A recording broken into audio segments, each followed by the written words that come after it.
Hey, thanks for joining me. We're going to look at TOPCOW just taking money from kids for no fucker reason. Ballistic Action #1, implying there would be a #2. I don't know if there was. I kind of forgot that I had this thing. As I've said, I've got quite a few long boxes that I've accumulated over the years, and I bought a lot of shit back in the day. Kind of just anything, almost anything from Image Comics at the time. And this thing is just a giant waste of time and money. It's kind of, I guess I get it if you're a comic publisher and people are buying stuff. I mean, it's dated, the artwork's dated 96, and when was it that the comic bubble collapsed? 90s, I thought it was actually by this time, but it might be 97, not for sure. But you know, there was a time when people were just buying anything. I mean, I'm a perfect example of it. I was buying this shit. You know, I was into Silvestri's artwork. I was really into a lot of the titles that TOPCOW had going on. As a young man of 18 or 19 years old at the time, I'm into artwork that'll show half-naked girls. Come on, let's be real. Badass imagery of heroic guys and monsters and whatever. Like, you know, I'll buy an art book. You betcha. That's yeah. Sorry, I'm just lost in thought at just the why and the how I would collect this thing, but it's just Ballistic Action. You know, I want to see stuff with good artwork and art books. You know, if you get artwork that somebody puts in the time and effort on to make it worthwhile, I will never be upset that I got them. And all this is a pinup book, but half the artists in here I've never heard of, and there's very, very few pieces in here that feel like the artists, well, I don't know, I'm editing myself. I was going to say that it felt like the artists weren't giving a shit, weren't trying, and I actually don't think that's true. Well, first off, there's no way that I can know. I don't know anything. I wasn't there. I don't know. I don't have any personal insight to this. I guess what it is more is that there's a lot of young artists just getting started that usually end up becoming incredibly talented artists and can do some really amazing stuff. But when they're younger and just starting out, as I've said a lot of times this stuff just looks like a poor imitation of the guys we're here to see for real, like Marc Silvestri. This is why I'm here. And so then if it's an art book filled with almost nothing but these new guys who are not that good,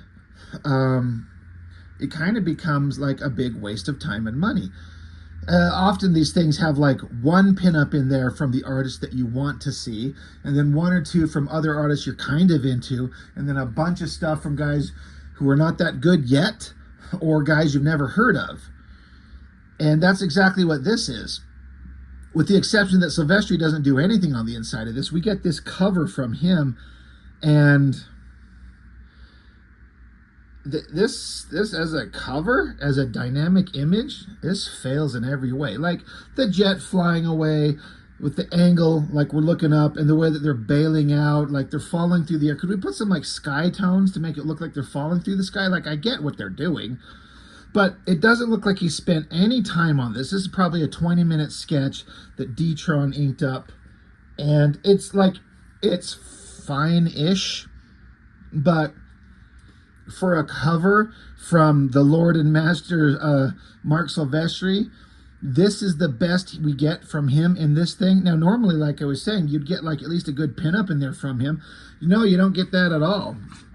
So we'll just get in here. There's some artists that I barely know, and there's a couple I didn't know. So we got Anthony Wynn, Chance Wolfe, Nathan Cabrera, Anthony Wynn again, Michael Turner, of course, Frank Gomez, Aaron Soud, Adam McDaniel, Billy Tan, Frank Tarran, Chris Alexander, Kevin Lau, LAU, Billy Tan again, Brian Ching, Eric Battle, Anthony Wynn again, David Hoover, Michael Turner, Randy Green. So I know most of those. There's a couple of them that I don't know. I wonder if part of this is like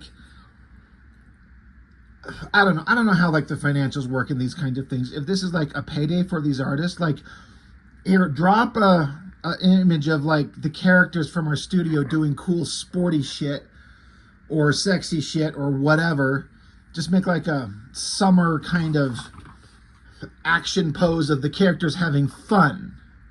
And then we'll sell it, and then it helps throw some money towards the artist or something like that. Just another kind of revenue stream or something like that. I don't know. We get Anthony Wynn doing Velocity out skiing. Anthony Wynn, I talked about, he drew the last issue that I reviewed of Cyberforce, issue 14. I was talking about how he just felt like a poor approximation of Silvestri, though I do like to mention that he developed into a pretty damn good artist as far as I've ever seen in his later years. But this, like, she's cute, but there's nothing exciting going on here. Who cares? Killraiser, the most uninteresting bladed weapon character in the history of ever. Chance Wolf drew this. He's scaling a mountain. Look at his little bubbly nub of a dick. Look, I'm not interested in superhero dicks. You might disagree with me the way I point him out all the time. But what the hell? That is so weird. I think sometimes on a piece of artwork we get tunnel visioned with what we intend to do and are trying to do. And then you end up leaving a thing that looks like a giant bulging package that I don't need to see. So the angle's kind of dynamic, like he's, you know, high up above the ground, climbing, okay. This is very different artistically, very, I don't even know what kind of terminology to use to kind of describe the art style in it here. It's a little more cartoony, sort of anime-ish. Certainly not the house style of TOPCOW from Nathan Cabrera, is his name? Yeah, I don't know who that is. He colored it. The colors look awesome. I like that they threw in the Imperial probe droid down here in the snow mountains that they're going through. I like funny little gags like that. So that's pretty good, actually. Then we get characters Tyson Stone and Jamie Tarleton. Who? They're out bungee jumping. I have no idea who they are. Are they part of that Weapon Zero character team? No idea who they are. And boy, who cares? They're just dudes bungee jumping. Like, do not give a shit. Who drew this? No, that's Anthony Wynn. Really? Looking for his signature on here. Oh, yeah, it's right there, right in front of my face. Then you run into Michael Turner. And whatever it is about, I mean, Michael Turner obviously had something magical. And he just knew the angles to choose, the pose to pick. D-Tron just killing it on inks. Michael Turner giving it all the details. She's a hot babe doing some crazy climbing. And I believe, you know, I've talked about Michael Turner. He was an athletic guy. He liked to water ski in the ocean and snorkeling and diving and stuff like that. I bet he was a mountain climber. Looks like all this climbing gear looks accurate and correct. So he either did a lot of reference or research or he knew on his own. Really good shot. And again, she feels like she's really high up there. So that's a really good piece right there. I wonder if Michael Turner, because he was the superstar of the studio at the time, did he ask to get a double page spread, or does he just do it and they just put it in there? Or do they assign it to him? I wonder how that works. Why does he get a double page spread and no one else does? Beyond the fact that it's Michael Turner and he's kind of better than everybody. Oh yeah, keeping it sideways. You've heard me talk over when I review Youngblood, and there's the stupidest character in existence, and the worst thing Liefeld's ever created is that Bartholomew J. Troll, that little piece of shit, crappy, dumb, ridiculous, stupid character. This guy, Black Anvil, borders on just as bad in terms of how he visually looks. I get that it was supposed to be like an alternate take on like the strong guy of the team. He's short, he's squat, he's a thick piece of like heavy, dense matter. His head just looks like a shit being squeezed out and a face on it. Like, it's just terrible. I get what Silvestri was trying to come up with, but I don't think it works at all. I don't know hardly anything about the character. I read a few books where he was just kind of in the background and just being like a short, dumb, tough guy aching to fight, which is just like stereotypical strong guy shit. There was nothing interesting about him that I ever read. I don't know if there actually is anything interesting about him, but him and Troll should face off, and I want Black Anvil to just kill Troll, just to eat him, and then Black Anvil has a heart attack and dies from the whole event. Valeria and Janus, I think these are Weapon Zero characters. I never really read those books. I got a few issues, but I don't remember anything about them. But not interesting stuff. This is Ian Nottingham from Witchblade, right? Yeah, Nottingham. Adam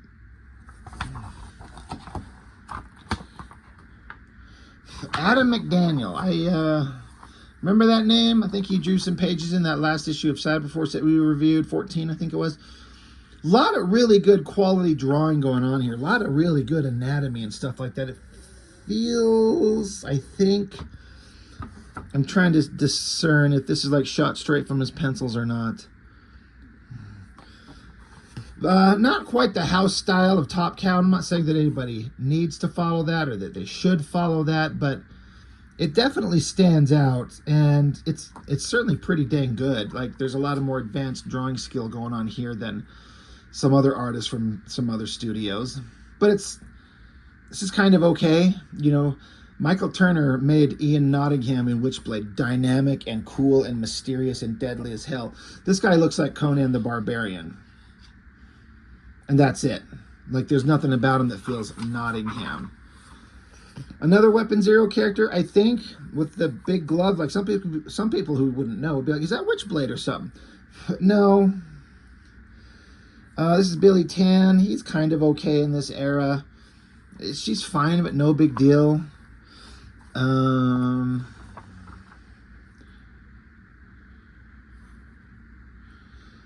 Sorry, I'm trying to... Nottingham. Stryker. Kevin Lau, LAU. I kind of recognize the name. More anime-inspired thing.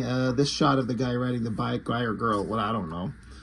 Looks very referenced, maybe photocopied, traced, and that's fine. I don't care. To get the details on the bike, you kind of have to, unless you're a super art genius. Frank Turan. Now, this is like a full-on piece of artwork here. In fact, just take Ripclaw out of there and give me this great drawing with this bear. I'll hang that shit on my wall. That is some dynamic, interesting stuff. And again, out of the norm of the house style of TOPCOW. And in this case, I think it looks amazing. I wonder if there was the opportunity for these guys, like, they're like, just go nuts. Just do something different. And that might be the best piece of artwork in here, honestly. And again, I mean, the Ripclaw's fine, but just remove the Ripclaw and just have the bear. Pretty damn good. Given Michael Turner, who is the reigning champion for the best artist in this book so far, little run for his money. Heatwave. Chris Alexander. I have no idea who that is. It's a good perspective on the jet. Flying super fast. It looks very, you know, a lot of motion, a lot of speed. The tough angle on the guy. Hands-on controls that are not flight controls of any type. Look, I know this is a comic book and it doesn't matter.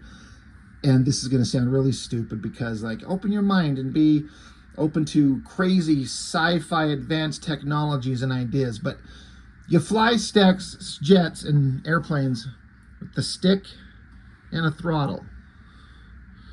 You got to control the speed. In fact, there's two engines, so your throttle's got two levers.